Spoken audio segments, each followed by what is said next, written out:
Welcome everybody to another episode of Chris and Dave's Reality Cast. I am one of your hosts, Chris Phelps, and my co-host and very good friend is Mr. Dave Horrocks.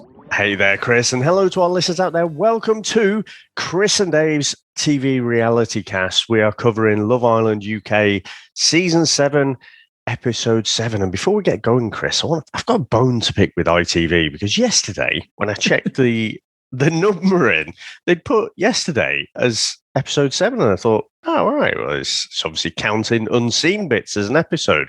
Go on today. Today's Episode 7. Oh, you bastards. So it's fucked up my numbering.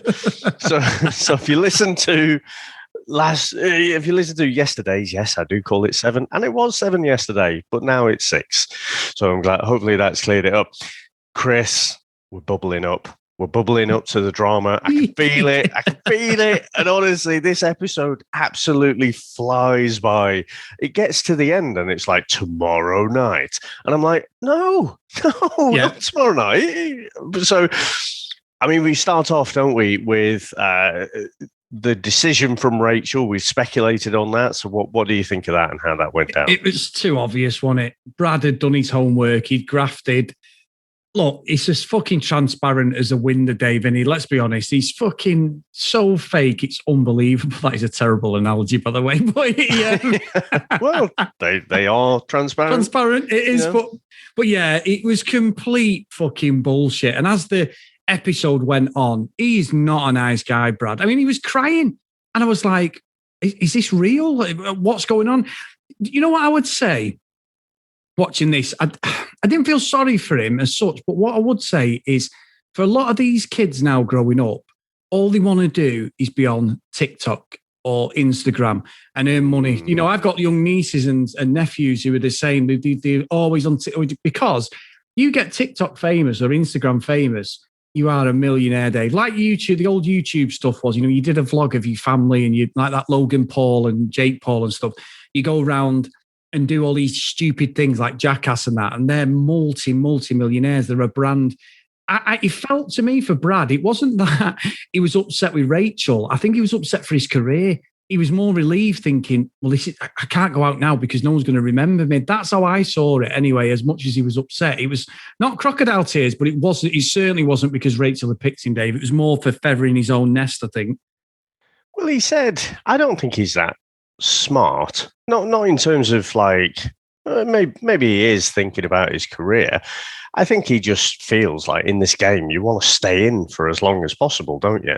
Yes. And he said to Jake, you know, he's like, you know, I looked across at Chuggs and I was like, oh, it's just not fair. And then he's saying in the VT, he's like, oh, you know, prefer that it's me and not Chuggs. But I was trying to think, well, is he saying it's not fair? Because basically Chuggs was straight in there and then he was straight into the recoupling. He's basically been there for 2 days. You know, same as Shannon, but she was there from the start. Chuggs got 2 days and he's booted out. So to me, you know, for Chuggs and for Shannon, that's not fair. But I think he was talking about himself. He was thinking about the possibility of going out of the game and like getting all emotional about it.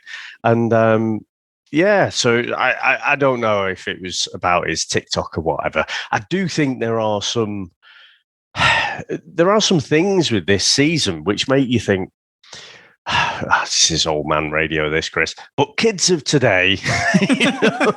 Hey, I used the word hip, didn't I, the other time, so. We're not squares, man. Don't be a dog, man. Yeah. So I don't know. I didn't know what to make of it. But also, if we stick on Brad and Rachel for a bit, I gave Rachel some credit yesterday to say, well, she seems like she's got her head screwed on. The whole coq au vin, duck with wine thing made me think maybe that's a bit of an act. And I don't think she did herself any favours tonight, because she's like, first of all, she's saying, "Oh, Brad, he seems like a fuckboy, but he's really nice. He's really nice because he's trying to stay in the fucking villa." How can you not see that? And then she's getting all emotional, and it's like, "Oh, he's telling me, to explore things with everyone else." Chris, I loved it when she said, "What would I get out of 10?" She's saying like, "Oh, if an 8 out of 10 in looks and a 10 out of 10 in personality, then I'd be looking to getting to know them better." And he said like, "You'd be a 9." And then he follows it up. Yeah. She's down, she's winded, and then he follows it up with another jab. He's like, "Room for improvement." But if I actually put him in notes, Brad, please stop talking, because I think he's being honest, and I don't get it. I really don't get it. I think with Brad, he was telling the truth, because at the end of the day, Rachel's fishing for a compliment, and at the end of the day, who doesn't like a compliment, Dave? He should have said you're a 10 or 11 out of 10. Even if he's bullshitting, a 9 with room for improvement. I mean, I'd be happy if it was a 9 out of 10, Dave. I'm about a fucking 5, but you know what I mean? I'd be happy if someone said you're a 9 out of 10. But it was the room for improvement was like, he could have said, "Well, nobody's perfect." And even that's probably a bad line, but something. Oh, no. I think that would have been good. Yeah, but I was pissing myself. I was cringing, going, "Oh, Brad, please, for the love of God, sure." And Rachel, when I think she's got a proper fiery temper, Rachel, Dave. She don't mess with people. If they annoy her or anything, I can see she's the sort of person just cuts them off in her life. And I think Brad, he's going to get cut off pretty soon if he don't watch himself. But the fact is, I mean, even the 9 out of 10 yesterday, when he was trying to stay in the villa, he was going on about how she was exactly his type. So yeah. It's just. But again, she doesn't pick up on it because she's fucking dry humping him in the bed, isn't she? So, I hate to say it, but she's made a bed and you got to fucking sleep in it. You nailed it. You should have gone with your gut. You thought he was a fuckboy. You should have just run with that. But you're like, "Oh no, but he's really nice." He's fucking not. Horrendous. It's really, really naive, I think. And she is 29. She's not an 18-year-old kid, Chris. So I think. Let's see. I mean, in one episode, she looks like she's got her head screwed on. In this episode, I think she looks really naive. So who knows what tomorrow will bring. No, exactly. And we had an absolutely amazing comment on Discord, which I think, because Sam commented as well, we were watching it, and she said, "Why are they so young, the guys?" Because obviously in the past, they've always been around about 27 to 30, haven't they? You've had a couple who are like touching. These are like the lad, like, Liam. He's as dull as fucking dishwater, Dave. He's got no fucking personality whatsoever. And genuinely, he hasn't, no, has he? He genuinely has got fuck all about him. And it's brilliant. So uncomfortable. Chris, we love The Office, don't we? Yeah. And we love it because some of the awkward silences that you have there. And at the minute, as painful as it is to watch, I'm loving these painful silences with Faye and Liam. But what about this though, Dave? His chat was, I'm not even going to do a Welsh accent, but can I go in for a kiss? And she's like, "No." And then this was as bad as on the Australian season 2. We get this. Now, Dave, can you guess what this is? Oh, God.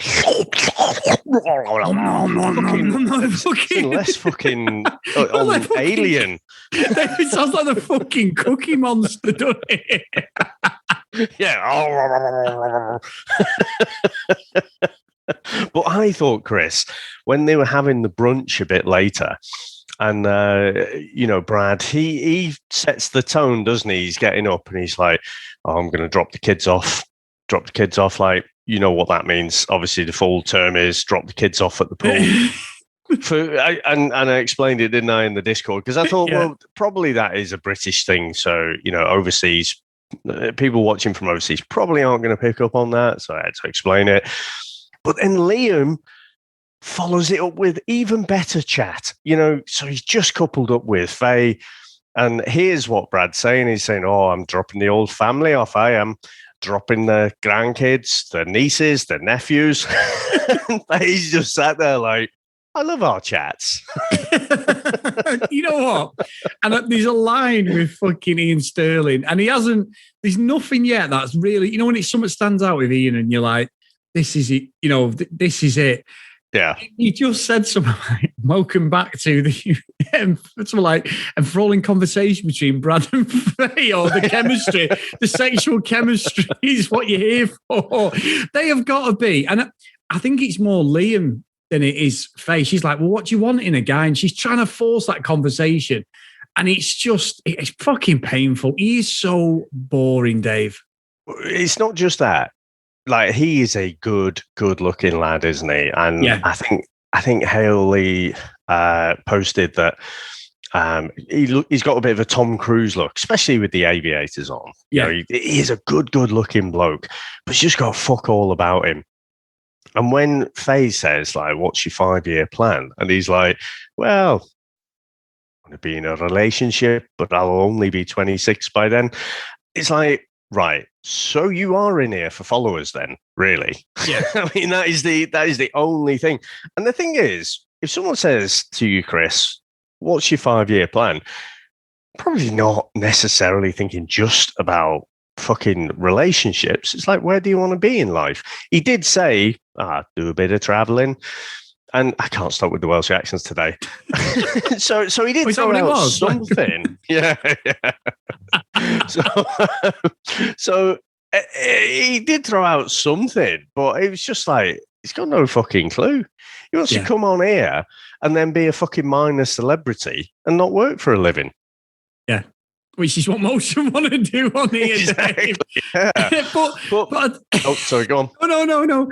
I agree. Liam, for me, it shows, doesn't it, Dave, that, me and you, we grew up sort of average looking. I'm speaking for both of us now, so you can correct me. Don't necessarily, I mean, obviously I did look like Patrick Swayze in my heyday, Dave, but more like Jennifer Grey as I've got older. But there you go. But it shows that a personality goes a long way. And I'm not saying that me or you have got amazing personalities, but I think I'd like to think if we were both single in that situation, we'd offer more in a conversation than I'm going to go and have a shit, but I'm going to name it. I'm dropping the kids, the grandparents, the great, you know what I mean? It's like, there's nothing there. It's not good, that, is it? No, it's not. That's terrible. Faye's looking for a bit of banter, isn't she? She's looking for, like, take the piss out of each other. But it's not like, euphemisms about having a shit.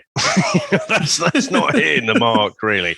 But I was thinking about this. I was thinking, well, and it may play into the thing where you're saying maybe it's because they're younger, and they haven't developed that chat just yet. But I was thinking, fucking hell, it doesn't take that long. I mean, probably when I was younger, the chat was not the best, Chris. It'd be like, you're right there. Yeah, how's it going? So what do you think? What do you think of moving John Barnes back into this deep lying midfield role? What do you think of that? It probably wasn't the best. Yeah. But you soon figure out through trial and error, not usually the best way to start these things off. So this properly fucking showing my age there. I don't know, Chris, but Liam, I think we'll do all right, because obviously a bit later on we get to see there's going to be a couple of new girls come in. They're going to come in like Rachel and like, oh my God, no one's, Faye's not interested in Liam. Oh, Faye must be bonkers. But is it because, Chris, we're almost in this like Tinder generation, where it's like all of the the historical ways to like, do a bit of flirting and whatever are gone. And it's like, fucking swipe this way or that way. And you match and then you have a bit of chat and then you fuck. Is it because of that? It's one way to put it, Dave, literally. I don't know. It's my theory for today. But what about things? So we move on slightly. We've got this Toby and Kaz situation. And, both growing on, well, Kaz was all right anyway, but Toby's definitely grown me out. He's a good lad, Dave. He really is a good lad. I think he's probably the most genuine lad in there, I think, more than any of the others. He seems that he's in there for the reason. Yeah, he's aware he's on a show and he will probably play up a little bit for the cameras, but he's done nothing that on my reality radar, Dave, actually picks up to your reality radar, which episode 1 had him pinned as a fucking absolute player. Are you a fan behind that? I don't even know you dare try and throw me under the bus. But anyway, fucking Homer Simpson. Yeah, don't you worry about that. Yeah. But no, they had that little weird chat and then he was sort of leaning into it. He said, I'll look you in the eyes. And they got a kiss and obviously Kaz was loving it. So from there, we then get the hideaway. So I'm thinking it's going to be Toby and Kaz, but we get Jake and Liberty. Now, Sam was laughing. She did say, I thought it was hilarious tonight. She said, fucking great that the women are in fucking negligees, underwear and that, and he's got a pair of fucking swimming shorts on and some fucking glasses. You know what I mean? Like, how was that going to turn a woman on? I was like, well, I've not got a fireman suit in my case. If you want that. I was thinking about this. There are so many more options, aren't there? What's he going to do? Put on a Borat mankini? I mean, it's just, I don't know. Is there really sexy underwear for a bloke? Because, you know, you can't have the old jolly jock strap on, can you? No. You know, like a little elephant with ears and stuff. So Might be a mini trunk, Dave, anyways. Anteater. All right, it's no need for that, but yeah. It is completely lopsided, but there's no way. I'm Literally. glad Kaz and Toby, they don't need to go in the hideaway. Jake and Liberty are the furthest along, and I think it was the right choice. And, you know, Jake's like, oh, I better check I've not got no skidders in me. I know, I was like, it's like, oh, fucking hell. Yeah, you fucking uncouth. But he for me, Dave, he's going right down my estimation because he don't give a fuck about Liberty. No. He'd had the discussion. Well, he went in the hideaway first. He did a hideaway. She dresses sexily. She takes the gear off. She's looking great. They get on the bed, a bit of a massage, and he's having a joke and stuff. And obviously they wake up. He breaks wind again, Dave, straight away in the morning. She's fucking like, oh my God. But literally from that point, he went really cold on her. And I don't know whether he thought he was going to get his end away or whatever. And anyone listening who knows the reference, he's bell end away. And one of my friends, Emma, actually said she was listening when I was trying to explain the bell end and you cut across the show. But anyway, I know she listens, so I will see her. But genuinely, it was weird because he then said to her, well, you know, if someone comes in and I'm attracted to her, then I'm going to do that. I'm going to pursue it. He has said it a couple of times. And then she went, and he went, it's like you as well. And I'm looking and I'm thinking, that is the worst fucking thing you would ever say to she's all in on him. And he's like, well, I'm going to explore my options. And he's going, and you can do the same. And she's going, yeah. And I'm thinking, oh dear, you have fucked up royally here, mate. I can't figure out if these are, you know, we're in season 7. So these are people, young adults who have seen all the different series of Love Island. So they kind of know the score of it. Jay knows that they're going to be throwing in new people. He knows that if he can stay in the game, which he probably will if he sticks with Liberty, then he'll go to Casa Amor. And there's going to be temptation after temptation thrown at him. So I think he's trying to head it off at the pass and like show his hand. I actually think she's kind of his type, but she's not exactly his type, you know. And I think we've said for a while, I think his head can be turned. Now, sometimes people surprise you. Like Australian season 1, I thought Eden would. I thought his head would be turned, but it wasn't. Still a bit of a douchebag, but you know, but you know, he did surprise us. Jake, I think, he's trying to basically say to Liberty, this is where I am. So you could kind of say, yeah, it's admirable, but that's not where Liberty is. So, and it's put doubt in her mind. So, you know, she said right at the end there that, you know, maybe she should explore things with other people. But honestly, Chris, when these two new blondes walk in, his head is going to fucking almost spin off. His head's going to be turned that quick. Exactly. We got Lucinda and Millie, didn't we? Little VT, even both really good looking girls. Dave, it's all over for him. And I'm looking at the other guys, I'm thinking, well, Brad has already nailed his thingy to the post with Rachel. Is he now going to fucking go, you're just my type? You know, considering he said Rachel was his type. I think you're going to look at him, Aaron, possibly. Because what was funny, it was very clever the way they did this. Jake said about other girls coming in. And it's almost like they knew. And then Aaron starts doubting Sharon, doesn't he? He's like, she's saying when she comes out of it, she wants a fucking green Aston Martin. I'm thinking, poor Aaron's probably like me. You'd probably lucky to get a fucking freewheeling fucking tricycle or something as a present. Only fools and horses, Robin. Yeah. So he's panicking. He's obviously got an inferiority thing because she's very successful at a job and must have a lot of money either behind her from a family or through a success of a job, which is great. No, look, she's career driven. He's not wrong with that. She's a very driven person. He's down as, an events organizer? A luxury events host. Yeah. Do you reckon he's a waiter? I was thinking he hands out flyers. I'm being kind to him, Dave. Yeah. No, but it's something like he's working in nightclubs or something like that, isn't he? So completely different lifestyles, and it's a crying shame, really, because they seem to be getting on really well. Yeah. But in this weird little bubble that is, the Love Island villa.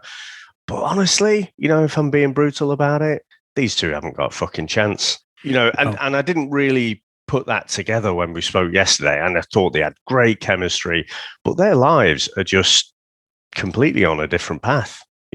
So she's going to be working that kind of traditional office hours. He's going to be working his nighttime gig. She's dated doctors and stuff in the past. I just, unfortunately, I just don't see them having a future. So, Dave, we've mentioned Lucinda and Millie, and they are going to come in. Now, obviously, I've just given a little prediction. I want your predictions now on what you think is going to happen with these two.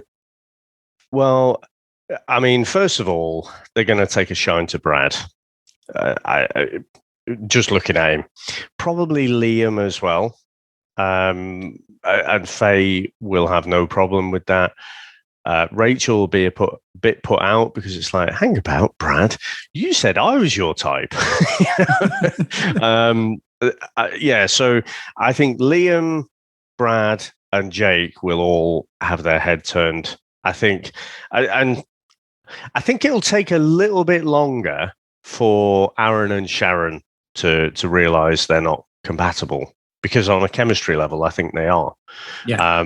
So it'll take them a little bit longer. But yeah, those three, Brad, Liam, and Jake. Right, okay. Well, I'm going to say what I said yesterday, and I don't think any of these couples are going to be together by the end of the show, Dave. Any of them. The cracks are forming all over. Yeah. There is no, and I noticed, so Hennessy Green put up in our Facebook, saying, is it just me that, there just aren't any good, strong couples from the start? And there aren't. I just think you could say like Jake and Liberty, but I think he's given off the signals that his head can be turned fairly early on. So it's not like it's not quite a Curtis and Amy situation where it's like, oh crikey, these have gone straight into old married couple territory. Just all these couples are a bit flimsy, and the thing is, the drama doesn't really hit its peak unless you can break up a really good couple. It's horrible to say, isn't it? But, you're all thinking it. So, Dave, another great episode. Big thanks to everybody, as always. Get over to Facebook, guys. Chris and Dave's Reality TV cast, and get over there and join the chat with us, and we'll talk about Love Island. The Bachelorette's coming as well. So we love it over there. Get over there, guys. And also, big thanks to our Patreons, patreon.com/CD Reality Cast. And we're going to do the Roll of Honor, Dave, because we have a new member to our crew. So we'll start from the OG. So we've got Kent Gustafson, Lucky Lulu Green, we've got Lauren, we've got Tracy, Hayley, Hennessy Green, Susan, Priscilla, and our newest member is Mr. David Brent Dave. Now, I'm not sure whether it's Mr. Gervais. It's not. It's our good friend, Brent Love Island, isn't it? Ed, who's been on the show a couple of times as a guest host. So welcome aboard, Ed, and good to have you on, mate. No, that's brilliant. Absolutely brilliant. And I think, Chris, we've got an email, haven't we? We have, Dave. We have one from our good friend Denise, and I think it's short and sweet. And this is what I've been looking for this while we've been talking, because I think this absolutely sums up what's going on with this Love Island. She entails it. These boys have no game. I've never seen a bunch of sexless, beautiful people with no ability to communicate, with flirtiness or even feign interest for more than 3 minutes. Is it a result of social media? They are all used to posting sexy pictures on Instagram, but have no game in chatting their knickers off a girl. We're watching pretty people bored with each other. Dave, if only back in my heyday you could just talk the knickers off them, Dave. But there you go. It's like, Steve over there in the corner, he could chat the knickers off a girl from 20 paces. I'm not forgiving you for calling me Steve yesterday. It's a real lost art. Look at him just fall off as he cracks another shit joke. He's going to finish her off with a knock-knock joke and they're going to come falling right off. It works every time, Dave. Knock-knock joke. Amazing. A brilliant email. So if you want to email like these guys, cdrealitycast@gmail.com. And if you want to follow us on social media, @cdrealitycast. Big thank you, Dave. And we're going from Love Island, which I love, to The Bachelorette, which is The Bachelorette, Dave. So let's do that one very soon. Well, I do have a review, but just a couple of shout outs from Twitter. So we've got Khaleesi Brock from Australia again. She sent a couple. So she said golden makeup overload. She's down to the Faye thing yesterday. She's got a bit of the green hair going on as well at the minute, hasn't she? So really messing up the contrast on my TV. She's also said, Chris, underboob tops are hot. What say you to that? Oh. It might be in 100-degree heat, Dave, but it's got to be an age thing, can't it, Dave? We're getting old. We're getting too old. No, I don't disagree, but the problem is you've got different parts of your brain doing different things, haven't you? So, you've got your more primitive part of your brain, which is like, basically I like to think of mine as like my Sid James. It's just like, it's sort of like, is gravity, come on, gravity, for fuck's sake, you're working hard when I'm on my bike, but you're not fucking doing it here. But, you've got the more like, the social, the nice side, which is trying to like make eye contact and things. So yeah, don't disagree with that, but it's just, it's a bit odd for us oldies. And we also had, Muffy Woodhaven as well, who'd called out one of the comments yesterday that we don't need fucking class and poshness on our trash shit TV. It was you, that one. That was brilliant. Yeah, so the producers heard me and they fucked him right off. Now, finally, Chris, we do have a review through as well, so thank you very much for that. This is in the US Apple Store. So it says, absolutely love this podcast. Love this guy's take on Love Island, but it's frustrating the schedule of your podcasts. Is it the day after or 2 days after? Now, Chris, I think this is probably in reference to our weekend. We watched, we had the Friday episode, didn't we? I'll put my hands up on that one, Dave. That was my mistake, everybody. But anyway, explain, Mr. Holly. So I think, I look, every great team, Chris, succeeds and fails together. Yes. But for us, I'm just going to say it's Chris's fault. Thank you.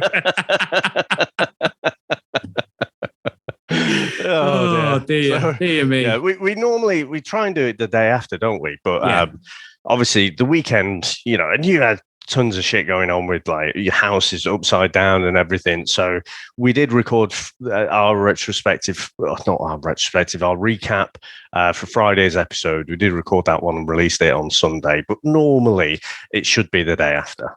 Yeah, always the day after. So thank you for the review, though. Brilliant. Really. And also, the time zones don't help, do they? We're on UK time. So obviously, we've got a lot of listeners from America, from Australia, around the world. So it's all different times it hits your store, guys. So, we try and keep it as best we can. But obviously, in Australia, they're in front of us, Dave. In America, are behind us. So, yep.